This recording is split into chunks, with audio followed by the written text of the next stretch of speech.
جانور کو ذبح کرنے کے لیے قبلہ رو ہونا ضروری ہے؟ سنت ہے.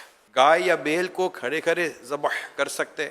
سنت لٹا کر ہے تو یہ سنت چھوٹی، کھڑے کھڑے ذبح کیا تو حلال ہو جائے گا. بکرے کو بغیر باندھے قربان کر سکتے ہیں؟ کر سکتے ہیں. اونٹ کو نحر کی جگہ ذبح کر سکتے ہیں؟ وہی سنت نہ ہوئی ادا، مکروہ لکھا ہے اس کو. کھڑے کھڑے بھی یوں کرتے ہیں نا تو یہ نہر نہیں ہے، یہ ذبح ہے. عوام تو سمجھے گا نہر ہو گیا، لیکن ایکچولی یہ نہر نہیں ہے. ذبح کے وقت چھری پر جس کا ہاتھ ہو سب کو اللہ اکبر پڑھنا ضروری ہوگا؟ جہاں سب کو اللہ کا نام لینا پڑے گا، کیونکہ بعض جگہ پر یہ بھی سنا ہے کہ گائے میں جو 7 حصے ہوتے ہیں نا، گائے میں تو 7 حصے دار جو ہے نا وہ چھری پہ ہاتھ رکھتے ہیں. ایک تو ذابح ہوتا ہے گوشت فروش، 7 وہ رکھتے ہیں. تو جس نے رکھا ان سب کے لیے ضروری ہے کہ وہ اللہ کا نام لیں. مثلا بسم اللہ یا اللہ اکبر یہ سب کہیں. اگر ایک نے بھی یہ سمجھ کر کے دوسروں نے تو کہہ دیا مجھے کیا ضرورت ہے، تو پھر یہ کہ جانور حلال نہیں ہوگا، حرام ہو جائے گا.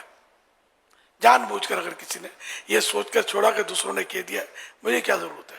ہاں کوئی بولنا ہی بھول گیا تو وہ بھولنے والے، اس میں ایک نے بھی اللہ کا نام نہیں لیا مثال کے طور پر، سارے بھول گئے وہ جلدی میں جانور کہ وہ چل کود میں، تو پھر یہ کہ جانور حلال ہو جائے گا. دل میں اللہ اکبر پڑھ سکتے ہیں یا تیز آواز سے ہی پڑھنا ضروری ہے؟ زبان سے بھی اتنی آواز سے کہ اگر کوئی رکاوٹ نہیں ہے سننے میں تو اپنے کانوں سے سن لے، یہ ضروری ہے.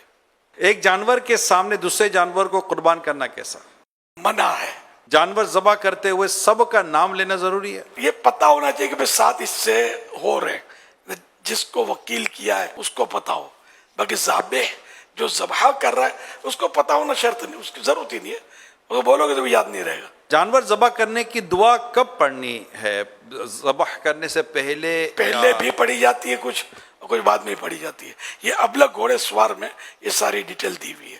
رسالہ مکتبۃ المدینہ کا ابلغ گھوڑے سوار، یہ آپ کے یہاں قربانی ہوتے وقت آپ کے ہاتھ میں ہونا چاہیے. اس کو نکال کر آپ پیج وہ دعائیں پڑھ لیجئے.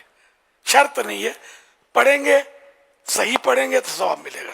قربانی کے جانور کو روڈ پر لٹا کر ذبح کرنے سے ان کو تکلیف ہوتی ہے، کیا یہ درست ہے؟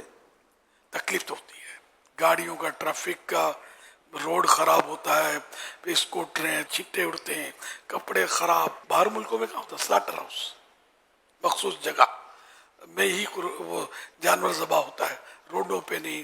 گلیوں میں لوگوں کے دیوار خراب ہوتے ہیں، گوبر آلود ہوتی ہیں. اور یہ بہرحال ہمارے یہاں کا یہ انداز ہے، لیکن بندوں کی حق تلفی یا حقوق عامہ تلف کرنے کی اجازت نہیں ملے گی کہ ہٹ جاؤ ہماری گائے ذبح ہو رہی ہے، گاڑی والے ٹریفک جام کھڑے رہ جاؤ. کوئی بیچارہ بیمار ہے، کوئی ایمبولینس پہ بیچاری پھنس جاتی ہوگی، بعض اوقات پتہ نہیں مریض کا مرض بڑھ جاتا ہوگا، اموات ہو جاتی ہوں گی. یہ جو بھی ہوتا بہرحال یہ روڈ پہ چلنے والوں کا حق ہے.